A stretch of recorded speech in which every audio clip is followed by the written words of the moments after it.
चाषी मानक लगी सतर्क सूचना। बंगोपसागर रे पुणी केन्द्रीभूत होइछि लघुचाप। अनेक राज्य रे वर्षार संभावना।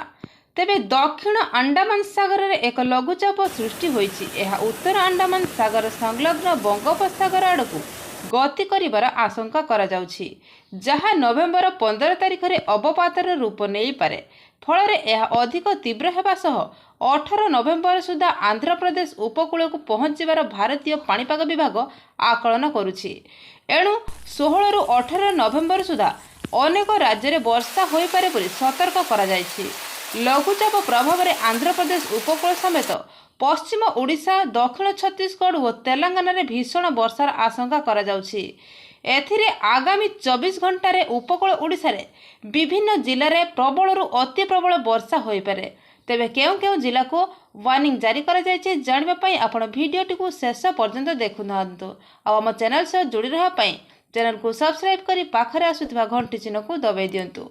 आगामी 24 घंटा रे उपकूल ओडिशा रे पुरी, कटक, जाजपुर, केन्द्रापड़ा, खोर्धा, नयागढ़, अनुगुल, कंधमाल, गंजाम, गजपति, रायगढ़ जिले में वर्षा और केतक स्थान में भीषण वर्षार आकलन करा जाउछि।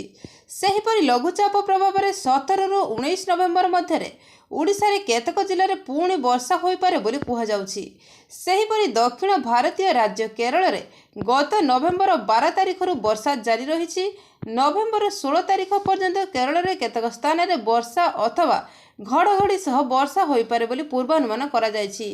एहिपरि ओडिशा समेत उपकूल कर्णाटक, केरल, तमिलनाडु रे केतेक अंचल रे दक्षिण आभ्यंतरण रे कर्णाटक रे वर्षा हो पारे। तेबे अनेक राज्य रे खरीफ फसल मध्य कटा चली। एथिरे वर्षा जो धान कटा एवं बेउषण रे असुविधार सम्मुखीन होइछन्ति। तेबे केतेक अंचल रे रबी लागि बुणाबुणी आरंभ मध्य हो जाइछि। जेउ सब राज्य रे रबी चाष आरंभ हो जाइछि सेमानक लागि पाग बेस अनुकूल रहिछि। तेबे एई भली लेटेस्ट पाणीपागर अपडेट पाई आपण सबुबेले आम चैनल सह जोड़ी रहंतु। वीडियो को लाइक करंतु, कमेंट करंतु और शेयर करंतु।